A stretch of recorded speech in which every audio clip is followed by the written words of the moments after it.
Pace bene culprit masih di mea culpa. Belakangan ini banyak yang membicarakan perayaan Ekaristi dalam hubungannya dengan coronavirus COVID-19. Bagaimana, di mana iman kita kalau karena virus ini tidak ada perayaan Ekaristi katanya?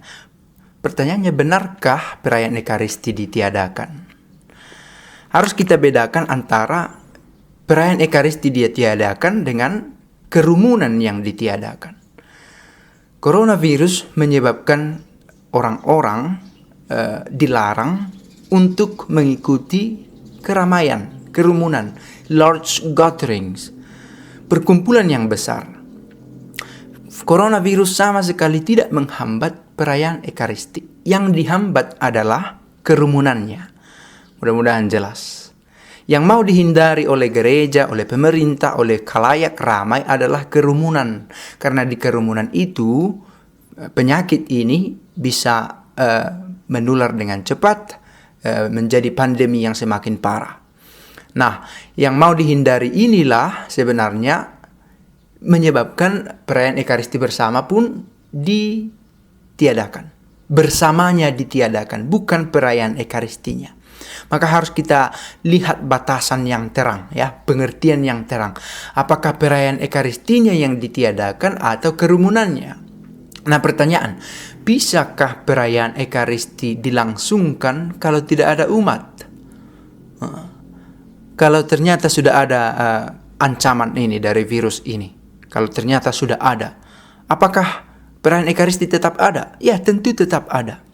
Kita bisa berangkat dari kanon kitab hukum kanonik. Kita coba lihat kanon 904 dalam kitab hukum kanonik. Para imam ya, bukan diakon. Dengan selalu mengingat bahwa dalam misteri kurban Ekaristi itu karya penebusan dilaksanakan terus, hendaknya kerap kali merayakannya. Hendaknya, ini sebuah anjuran yang sangat kuat. Tidak diwajibkan, kerap kali merayakannya. Bahkan sangat dianjurkan, tapi tidak lagi kewajiban. Perayaan tiap hari, yang juga meskipun tidak dapat dihadiri oleh umat. Bahkan ketika umat tidak datang, imam tetap melangsungkan perayaan Ekaristi. Bahkan ketika umat tidak datang. Ini merupakan tindakan Kristus dan gereja. Dalam melaksanakan itu, para imam menunaikan tugasnya yang utama.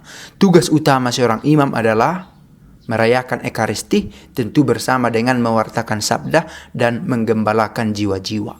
Tetapi dalam konteks ini, perayaan Ekaristi harus tetap dilangsungkan.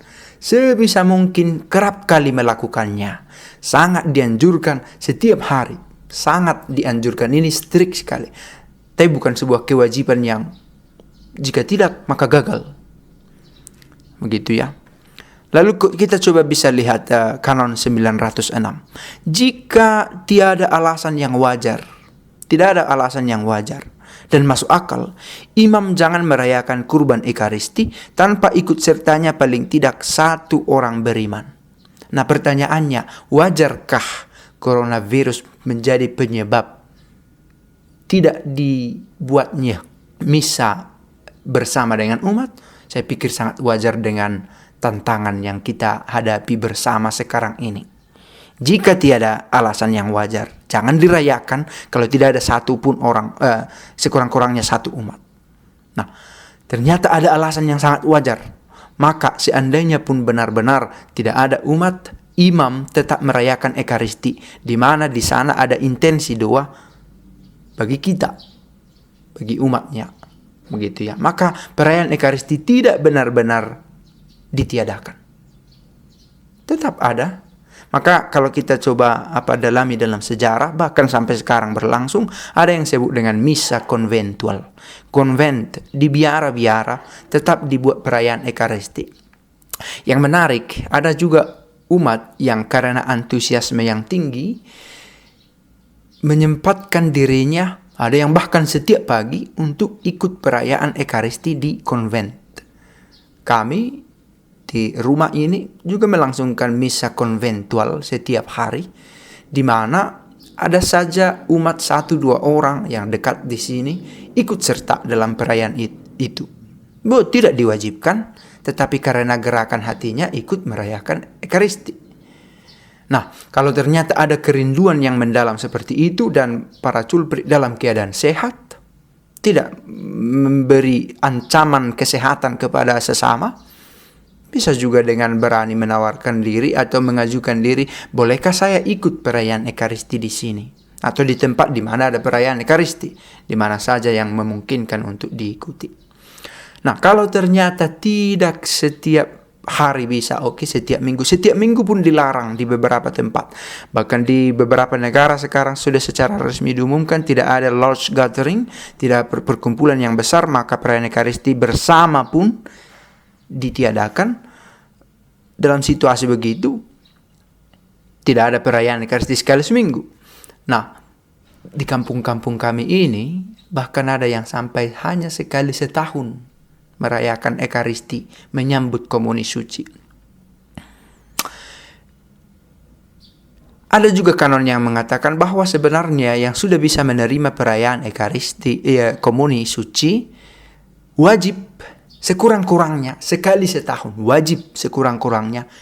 setahun, menerima itu, terutama dalam masa Paskah. Tetapi kalau dalam keadaan sangat mendesak tidak bisa dilangsungkan pada masa Paskah atau dalam Paskah itu sendiri, maka bisa diterima dalam waktu-waktu yang lain. Misalnya dia tinggal mendapat penugasan di tengah hutan, di satu barak, di satu komunitas yang tidak ada tempat di mana gereja Katolik ada dan perayaan Ekaristi. Dalam situasi itu wajib sekali setahun, dan sebenarnya kepada semua umat beriman wajib sekali setahun menerima komuni suci. Nah, itu beberapa informasi yang kiranya bisa kita pakai. Dan tidak ada air suci, tidak ada berjabat tangan, itu tidak mengurangi sakramentalitas. Apa artinya itu? Keabsahan, barangkali bisa kita pakai. Keabsahan dari sakramen Ekaristi. Kalau ternyata tidak ada salam damai, tidak ada air suci, tidak bisa menyambut dengan lidah, hal semacam itu tidak mengurangi sakramentalitas dari perayaan Ekaristi. Keabsahan sakramen terletak pada materia dan forma. Materia, roti dan anggur. Formanya adalah doa institusi, doa syukur agung. Dan dengan doa itu, dengan forma itu, materia ini bertransubstansiasi. Mohon maaf bahasanya tinggi. Menjadi tubuh dan darah Kristus. Dalam satu video lain kesempatan kita bisa buat itu. Konten tentang apa itu transubstansiasi. Bagaimana mungkin roti dan anggur menjadi tubuh dan darah Kristus. Gereja meyakini itu. Keyakinan ini yang menjadi kunci bagi kita untuk menerima sakramen Ekaristi sebagai puncak dan sumber iman kita. Oke, semoga video ini ada gunanya dan membantu kita untuk semakin menginternalisasi nilai dari perayaan Ekaristi kita. Kesatuan yang kita temukan dalam perayaan Ekaristi.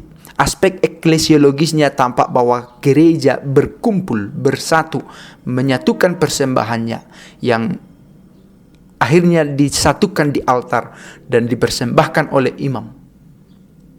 Dan Kristus menyambutnya. Allah sendiri menerimanya, menanggapinya, dan dia hadir ke tengah kita dalam rupa roti dan anggur secara realis, presensia. Kehadiran yang nyata. Semoga video ini berguna untuk tidak membingungkan kita. Perayaan Ekaristi ditiadakan, tidak ditiadakan. Kerumunannya yang ditiadakan. Maka konsekuensinya bersama dalam Ekaristi pun ditiadakan. Ekaristi sendiri tetap ada. Hari demi hari. Kebetulan saja karena alasan yang sangat wajar, culprit tidak ikut serta. Alasannya sangat wajar. Begitu kira-kira. Semoga berguna dan pace e bene.